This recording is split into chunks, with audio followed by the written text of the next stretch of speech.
आता बातमी पाहूया धुळ्यामधून। धुळ्यात आशा सेविका पुन्हा एकदा रस्त्यावर उतरल्यात। आशा प्रवर्तकांकडून धुळ्यात घोषणाबाजी आणि निदर्शनं करण्यात आलेत।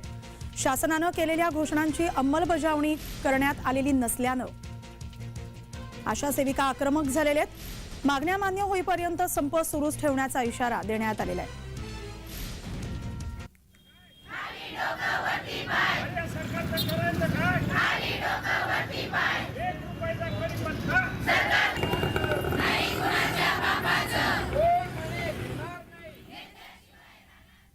2000 रुपये देणार असं आश्वासन या सरकारने दिलं होतं। हे आश्वासन आम्ही एका महिन्यात नागपूरला अधिवेशनामध्ये आम्ही पारित करून तो जी.आर. काढण्याचं त्यांनी आश्वासन दिलं होतं। 2 महिने होऊन गेलेत, म्हणून महाराष्ट्रामध्ये सर्व आशा गणप्रवर्तक नाराज आहेत। म्हणून कृती समितीने 12 जानेवारीपासून जी.आर. न काढल्यामुळे बेमुदत संपावर आहेत।